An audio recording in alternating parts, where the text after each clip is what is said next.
What an amazing opportunity to be able to speak on stage in Fiji. Thank you very much to Dale and this amazing community. But before I start, can we start with a boolah? Yeah, great, thank you. Put your hand up if you've ever had a bad boss. It's pretty 90% of people in here. When I was 16, I used to work in Dixon's in the UK, which is like a Dick Smith, JB Hi-Fi electrical retailer.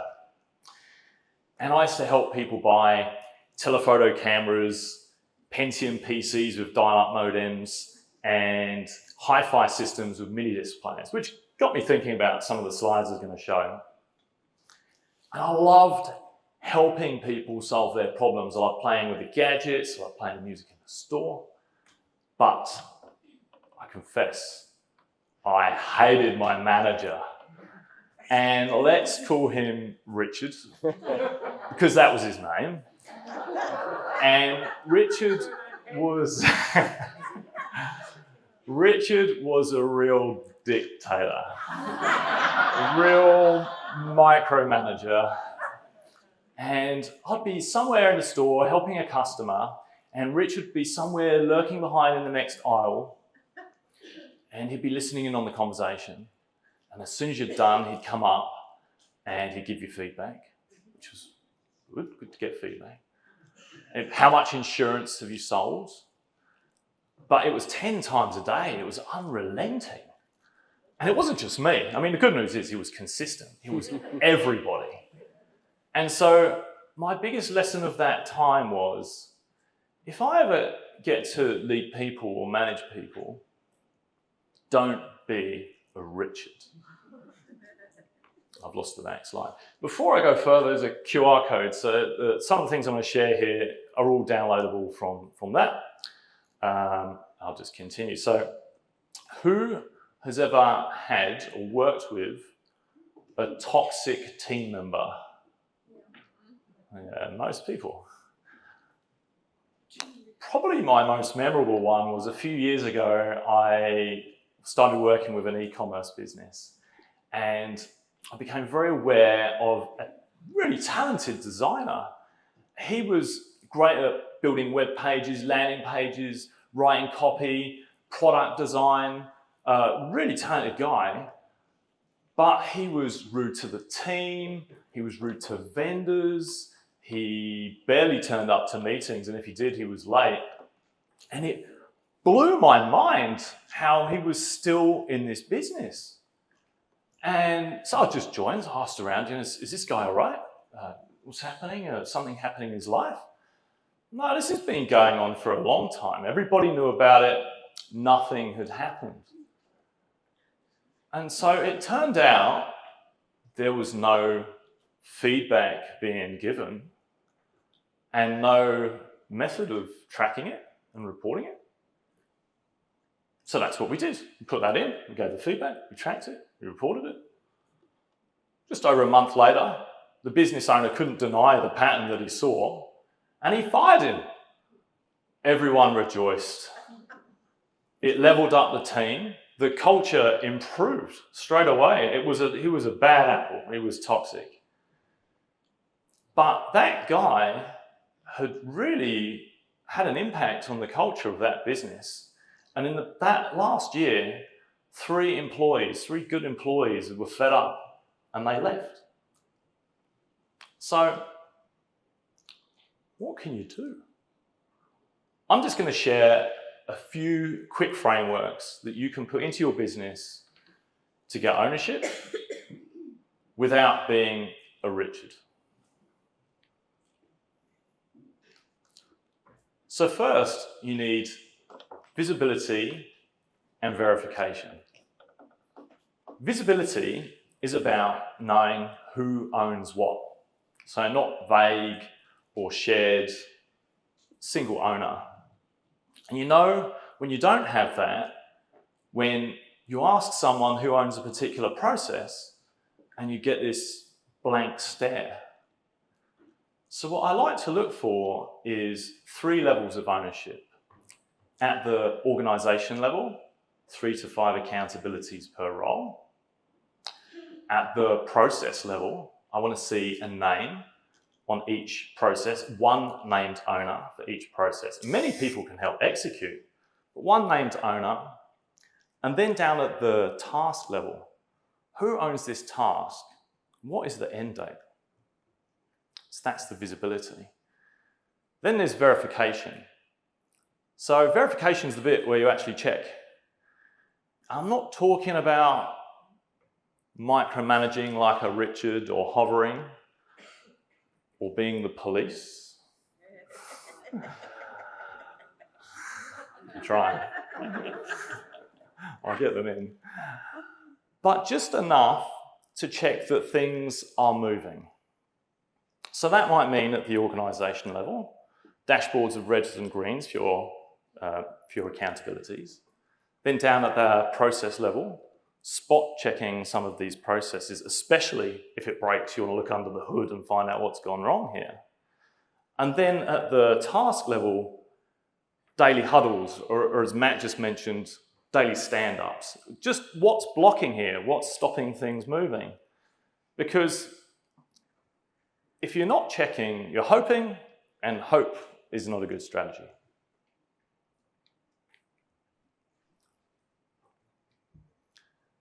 If 2 people are accountable for something, nobody is.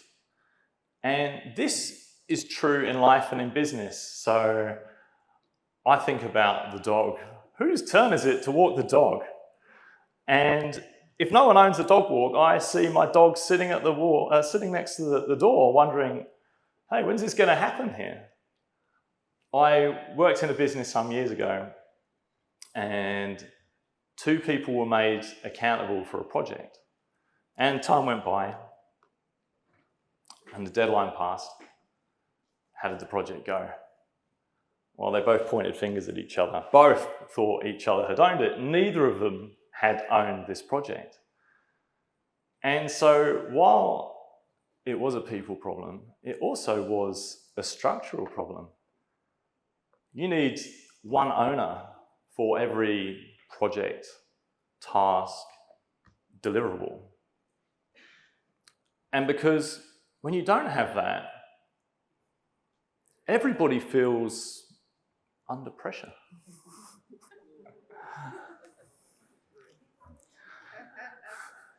The quick rule is, if you don't know who owns it in 5 seconds, nobody owns it.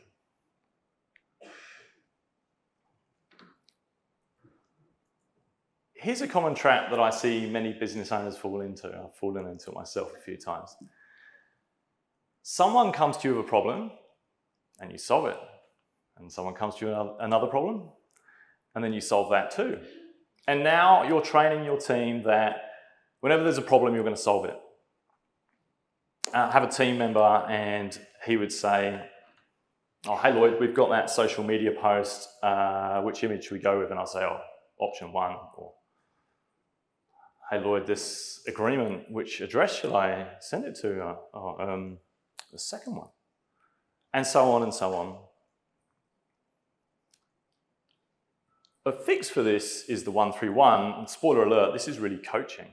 And it takes a bit of time, but it does pay dividends. So when someone comes to you with a problem, you can say, what's your 131? What's your 1 problem? Explain the problem. What are the 3 options? Now look, it doesn't have to be 3, just makes it memorable. 1 option might be do nothing. And then the solution. Which one of those options would they go with? And so now it might look like, hey Lloyd, that social media post we've got going out at 4 o'clock, I've chosen some images. I think we should go with option 1 because we've used an image like that before, it engaged well, and it aligns with our branding. Jackpot. I don't know if I'd have thought of all of those things. And I wasn't the person doing the thinking. What if I didn't like the solution that I got presented to me? Well, you must have had some thought in your mind about what questions did you answer in your mind in order to arrive at your solution? Ask your team member that. And eventually, you can build more autonomy with your team. And you can also, there's two other ways to push that back to them. You can say, look, if you don't hear from me in, say, 2 hours, go with your best option. Or if the spend for this is less than $500, don't ask me. And there was something that Candice mentioned in her presentation yesterday that I really loved, and it was the surprise and delight budget. You know, if you wanted to retain your customers and you said to your team, you know what, if you got $100 and you want to surprise and delight your client, go spend it. That's a great way to build autonomy into your team. So eventually, you're able to step back from your team. They're proactively providing solutions. And you don't need to look back in anger at all of the times that you solve the team's problems. Your job as a business owner is not to solve your team's problems, but you can certainly coach them through your line of thinking. Okay, so if we've come this far, it means that we know who owns what. There's a process for checking. There's single ownership. And the team are being proactive with the solutions they're providing. Great. What if the behaviour is going off track? Two things I see commonly occur. Business owner does nothing about it, sits on it, quietly resents the person, or it simmers and they blow up. Neither of those is a good option. Of course, it's feedback we need to provide. So, what makes a good constructive feedback? A quick, memorable way to think of the ingredients that I'm going to include in feedback is beer. And I think there were a few floating around last night. So beer stands for behaviour. What was the behaviour that you observed? Effect. What was the effect of that behaviour that you saw? Expectation. What would you expect to see instead? And then the result. What was the result of this behaviour change?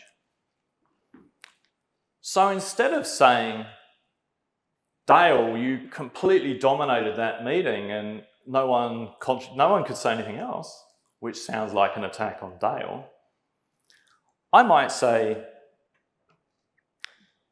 Dale, I observed that you contributed a lot to that meeting, and the effect was that the other team members weren't able to contribute as much. And so what I would like to see from you is that you bring others into the conversation, and the result will be that we'll have more thought, more inclusion of ideas to solve this problem. So it doesn't need to be as rigid as that, but those are the great ingredients for feedback.